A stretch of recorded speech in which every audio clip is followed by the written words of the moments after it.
Well, we've been under this watch since the Obama administration. About 6 months ago, they published a report stating that there was a resolution that we had passed down here in Miami-Dade that asked for reimbursement from the federal government whenever they had a detention request. And if they didn't document that they were going to reimburse us, then we would hold our prisoners as long as normally we would hold them, and then we would release them.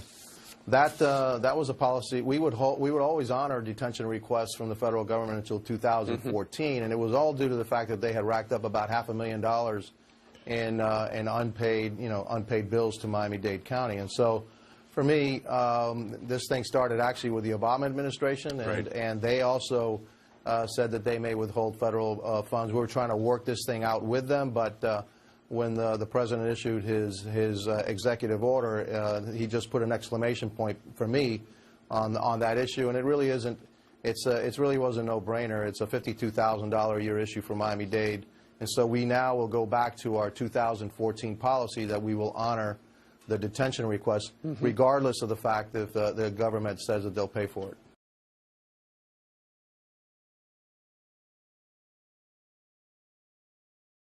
Anger erupts in Miami-Dade after mayor abandons sanctuary policy by Patricia Mazzei and Douglas Hanks. Mazzei at MiamiHerald.com. LinkedIn, Google+, Pinterest, Reddit. Print order reprint of this story. Political blowback erupted Friday against Miami-Dade Mayor Carlos Gimenez for requiring local jails to detain immigrants in the country illegally at the behest of the federal government, effectively abandoning Miami-Dade's stance as a sanctuary county. Immigration advocates descended on County Hall, staging a protest, called on short notice, of more than 100 people that forced police officers to close off the lobby of the Stephen P. Clark Center in downtown Miami to keep the demonstrators out. "Hey, Gimenez, shame on you!" Miami labor union organizer Kathy Bird Carvajal shouted into a megaphone. "You are an immigrant, too." Gimenez decided to comply with non-binding detainer requests Thursday, a day after President Donald Trump signed an executive order threatening to deny federal grants to cities and counties that didn't fully cooperate with immigration authorities. In 2013, Miami-Dade had stopped holding inmates flagged by Immigration and Customs Enforcement as being in the U.S. illegally. At least one federal agency, the Justice Department, took that to mean Miami-Dade was a sanctuary county for undocumented immigrants, a designation the county has disputed, though there is no legal definition for a sanctuary jurisdiction. Which federal grants might be affected by Trump's order is also unclear. Trump praised Gimenez's swift action late Thursday on Twitter, calling it the right decision. "Strong," he wrote, bringing worldwide attention to Gimenez's action. Asked by the Miami Herald to weigh in on the new county policy, Florida Republican Senator Marco Rubio also backed the mayor. "Mayor Gimenez made the right decision," he said in a statement, echoing Trump. U.S. Representative Ileana Ros-Lehtinen, a Miami Republican, also expressed support, although with reservations about unfunded federal mandates. "I believe that all communities should enforce state and federal laws, but federal efforts to force local governments to do the federal government's job without federal funding constitutes an evasion of responsibility by the federal government," she said in a statement. Now that this issue has been fully aired and all local governments around the country are on clear notice of the fiscal consequences of not enforcing federal laws, I support withholding funds from those local governments which in the future choose to ignore federal law. Other local lawmakers have yet to respond to requests for comment. On Friday, only one man showed up outside County Hall to support Gimenez.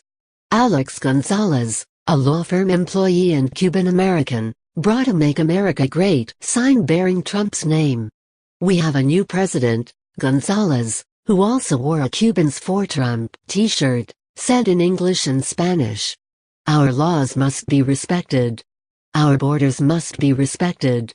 As television cameras swarmed to capture his counter-protest, a scuffle sparked when a woman grabbed Gonzalez's Trump placard. "Give me back that sign," Gonzalez yelled as he lunged toward a crowd of protesters. Police separated the action and escorted the unidentified woman away.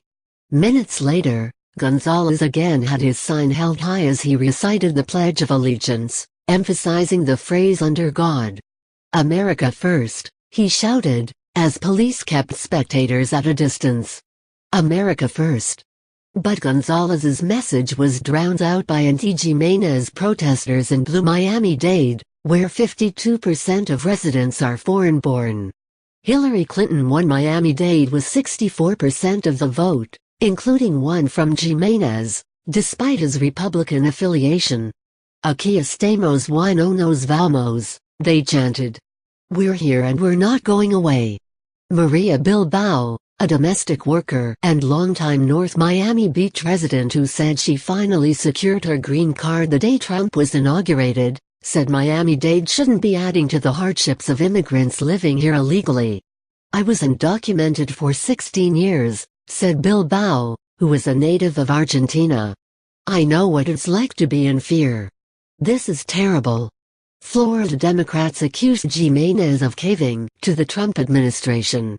"It's unconscionable that the mayor of Miami-Dade County would turn his back on immigrants because he lacks the spine to stand up to Donald Trump," Miami-Dade Democratic Party Chairman Juan Cuba, who attended Friday's protest, said in a statement. "Mayors from across the country have refused to turn their backs on immigrants.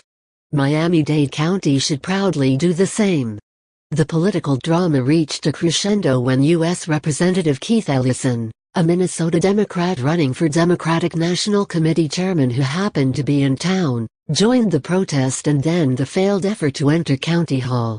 "Sanctuary cities promote public safety," Ellison told a crowd of protesters barred from going inside County Hall. "Look, Miami. You're not alone. We believe in what you're doing." Ellison then made the first of two attempts to enter the building that serves as headquarters for the largest local government in Florida. "This is a public facility, right?" Ellison said as he approached the building's west entrance. A county security guard turned him away. Ellison walked with a band of about 20 protesters up the escalators to the southern entrance, but they were blocked by a metal security fence used to shutter the lobby at night. County police stood silently on the other side as the congressman addressed them. "You work for the people of Miami-Dade County," Ellison told police officers guarding the gate. "Not the federal government." The congressman was later ushered in to meet privately with the mayor's staff. Haymans was on vacation and en route to Orlando with his grandchildren.